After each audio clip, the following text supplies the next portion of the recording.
mun tarinat sai nyt, kun mä kerroin tosta kärpäsienestä, niin sai mut motivoimaan tekemään videon siitä, että mikä niin kuin alun perin, kun mä puhuin noista niin kuin pelkotiloista, miten kärpäsieni toi ne mun pelkotilat pintaan, milloin ne mun varjot pintaan, milloin mun piti niin kuin käsitellä se asia ja sit päästä pois niistä pelkotiloista. Niin kaikki alkoi siitä, kun mä jossain kohtaan, kun mulla oli vuosi sitten tosi vaikea kausi. Vuosi sitten tosi vaikea kausi niin kuin meneillään ja oli niin kuin isot prosessit käynnissä tämmöisen niin kuin 10 päivän niin kuin meditaatioretriitin jälkeen, mikä niin kuin nostatti musta niin paljon asioita ja traumoja ja niin kuin kaikkea pintaa, että mun oli tosi tuskasta olla sen prosessin kanssa, että meni tosi huonosti, että oli just masennus ja niin kuin,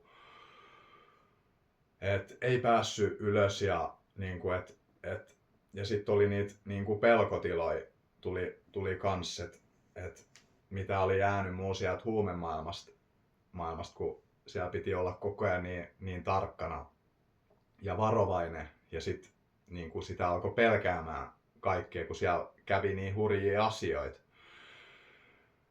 Ja sitten ne aineetkin niin kuin jätti sit jäljen, niin sitten niistä jäi tommosia niin kuin pelkotiloja, että pelkäs niin kuin olla yksin ja pelkäs nukkua pimeässä ja kaikki pelkäs niin kuin henkimaailmaa ja niin kuin varjoja ja pelkäs niin kuin jopa sitä omaa voimaa itseään niin kuin et sillä tavalla, että kun ei oikein saanut niistä kiinni, että ne oli niin kuin, mitkä sit nousi tässä prosessissa pintaan ja sit mulla tuli semmonen niin kuin ajatus, että mä tarviin niin kuin jotain tähän, jotain lääket. Ja sit just tuli se kannabis, niin kuin, että mä haluun voisinko mä sitä alkaa polttaa, että jos mä niin kuin saisin siitä rauhan. Ja sit se vahvistui ja alkoi niin kuin kutsua ja sit mä aloin polttaa kannabista. Ja se oli niin kuin pelastus siihen, että niin kuin tunsin olon todella niin kuin hyväksi sen jälkeen tai niin kuin turvalliseksi.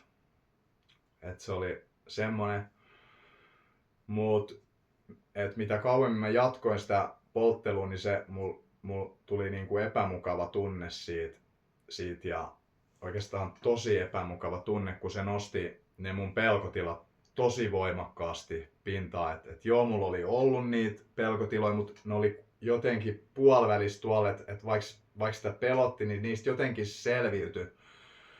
Mutta totta kai tommoset vaikuttaa.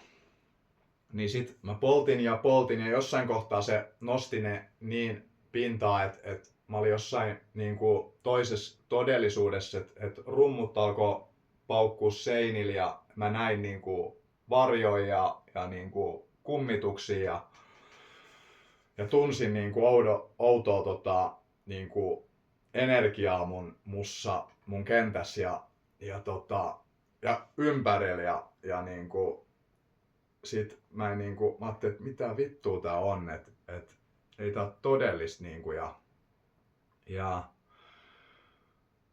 mut mä tunsin, että se jotain lääkitsee mua silti, vaikka ne tulee pintaan, niin nyt niiden kuuluu tulla pintaan niinku, että nyt mä kohtaan, että mä koko ajan hoin, että mulla ei ole mitään pelättävää, että tästä täytyy mennä läpi ja niinku, että mä en voi kuolla tai niinku mitään tai sellainen niinku, että mulla ei voi sattua, että tää on vaan mun kentässä tää homma nyt.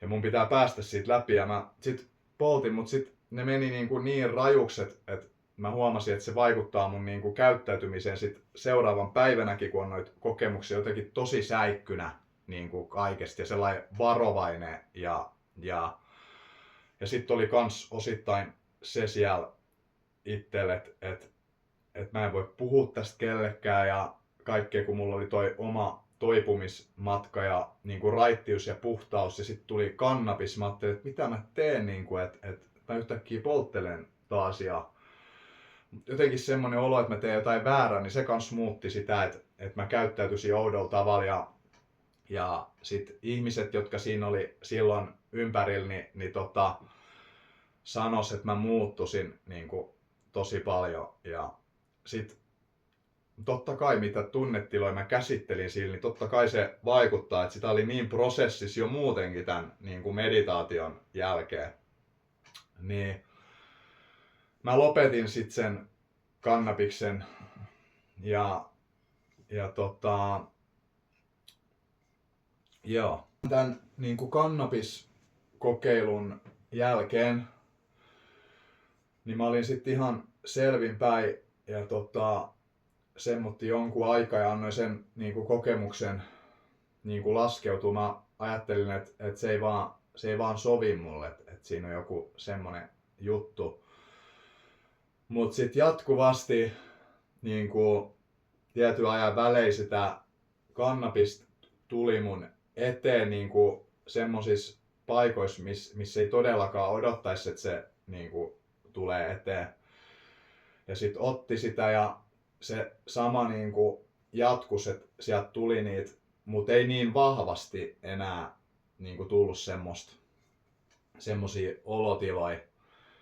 Että ei todellakaan mennyt sit ton ensimmäisen putken jälkeen, niin sitten ei mennyt enää semmosiin niin kuin tiloihin, mutta silti oli vähän semmonen, niin kuin, että rintaa puristi ja ei antanut lupaa sille niin kuin kasville jotenkin tehdä mitä se tekee. Et mulla ei ollut niin kuin itsellä tarpeeksi sitä niin kuin tietoisuutta niistä omista niin kuin varjoista ja kaikista puolista vielä, että sit peitti sitä, niin kuin, että mä haluan hyvää olon niin kuin tästä.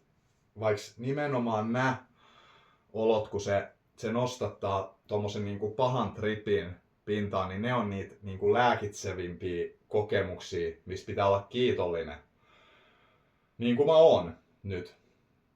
Koska näiden kokemuksien jälkeen se mun suhde kannabikseen on niin kuin muuttunut ja se on lääkinnyt niin kuin näitä. Et kannabis oli se, mikä toi ne pelkotilat pintaan, milloin mä tajusin, että mun täytyy niin kuin tehdä töitä itteni kanssa, että mä pääsin näistä pois. Ja sen jälkeen tuli tää kärpäsieni.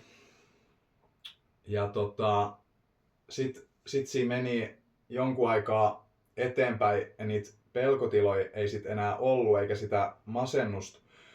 Niin sit tuli taas aika, milloin mä aloin taas miettiä kannabista. Ja se alkoi niinku vahvasti kutsua taas. Ja sit mä ajattelin, että nyt on niinku oikein, että saisinkohan mä siitä jotain, että jotain siinä on semmoista, mikä niinku vaan kutsuu. Ja sit mä niinku aloin polttaa sitä ja sit se muuttui se mun suhde siihen kun mitä enemmän mä olin ottanut selvää näistä, niin kuin, että millä tavalla se oikeasti lääkitsee. Niin kun mä tulin tietoiseksi siitä ja hyväksyin ne kaikki puolet itsessäni ja asetin niin kuin intention ennen kuin mä poltan, että mä annan kaiken, mitä musta tapahtuu, tulla näkyväksi ja mä oon sujut niitten kanssa ja hyväksyn ne ja menen siitä läpi.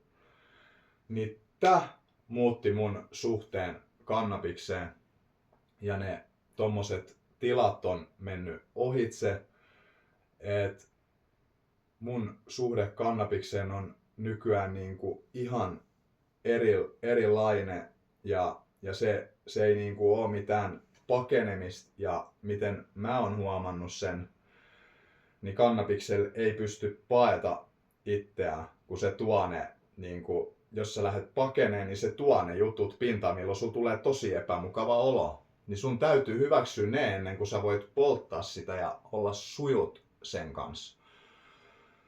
Et se on sillä tavalla niin kuin tosi pyhä yrtti, että pitää olla tosi tietoinen, kun sitä polttaa, että kuin, niin kuin vahva se on, niin silloin se voi muuttua tosi nautinnolliseksi. Ja sitten se, että pitää niin kuin olla tietoinen niistä niin kuin määristä, niin kuin miten itsellä on ollut, että lähtenyt niin kuin tosi pienistä määristä, koska muuten se on saattanut mennä niin kuin ihan niin kuin yli. Mutta tosiaan niin kuin, mulla ei enää nykyisin ole pelkotiloja, eikä masennusta, eikä niin kuin ahdistusta, vaan mä voin tosi hyvin ja mä elän oman näköistä elämää. Mä silloin tällöin polttelen ja niin kuin, mulla on kaikki niin kuin elämä kunnossa ja nämä niin kuin kannabis ja kärpäsieni on niin kuin auttanut mua tosi paljon tässä oma niin kuin toipumismatkalla. Et mä oon saanut selvitettyä niitä mun niin kuin, käsitellyt niitä niin kuin traumoja. Myös niin kuin meditaatiot on auttanut mua tosi paljon niin kuin ihan yhtä lailla, että ne on ollut kans työkalu niin kuin purkaa niitä traumoja ja niin kuin vihaa ja surua ja syyllisyyttä ja sitä kaikkea. Et ne on niin kuin purkanut sieltä paljon, mutta sit mä oon tarvinnut apuvälineinä noita niin kuin huumaavia aineita, minkä kanssa on sit saanut puhdistettua ne niin kuin loputkin, mihin mä en ole päässyt meditaatioilla. Vaan monesti mulla oli niiden meditaatioiden jälkeen niin kuin aluksi tosi hyvä olo, mutta sitten mulla tuli se uupumus ja sitten masennus ja sitten ne pelkotilat nousi pintaan. Niin sitten mä tajusin, että kun mä oon sörkkinyt niillä niin kuin erilaisilla meditaatioilla sinne, niin ne on niin kuin sillä niin kuin tullut siellä aktiiviseksi ja herännyt, ja sit ne niinku, noi oireet on ollut sitä viesti siitä, että mun täytyy niinku mennä syvemmällä. Ja sit mulla on tullut niinku ajatuksiin ne niinku, nää kannabis ja sienet, mitkä on sit ohjannut mua niinku löytämään ne niinku itelle. Ja sillä tavalla. Et ne on ollut mulla niinku ittel pelastus. Ja niinku edelleen sellainen niin kuin on kausia, kun mä säännöllisesti mikrodoussaan. Ja se todellakin auttaa mua siinä, että mä en ylivirity niin helposti en ylivirity ja niin kuin, että pysy sellaisessa, jos jonkunnäköisessä ruodussa, vaikka se on aika sähläri luonteeltaan ADHD, niin sit se auttaa tosi paljon mua maadottumaan ja pysymään kehossa. Kun mulla on ollut se, niin kuin just, että mun on ollut vaikea pysyä kehossa, niin sen avulla niin kuin pysyn ja sitten on kausia, kun jättää sen kokonaan pois, että ei tarvii sitä. Ja semmotti. Ja sitten vielä, että kylmä vesiterapia niin kuin päivittäin auttaa mua kans tosi paljon. Niin kuin, että siinä kun sä oot siellä kylmässä vedessä, niin sä menet niin kuin ittees syvälle ittees ja oot siinä niin kuin vaan siinä itses kanssa. Ja sit mitä se niin kuin tekee hermostolla, niin se niin kuin korjaa hermosto, se pistää sen niin kuin lepotilaa.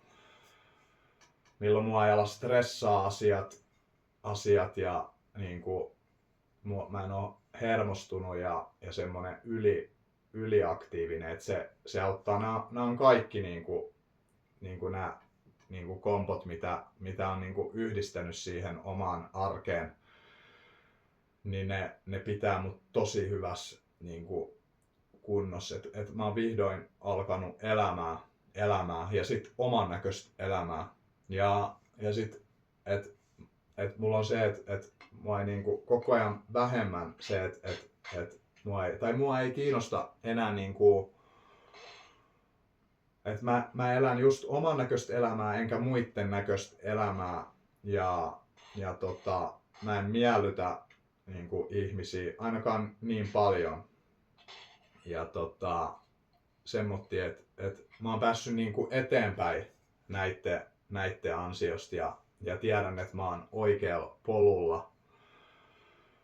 Ja oon tosi kiitollinen niinku joka päivä siitä, että mä oon hengissä ja että mä saan elää tätä elämää.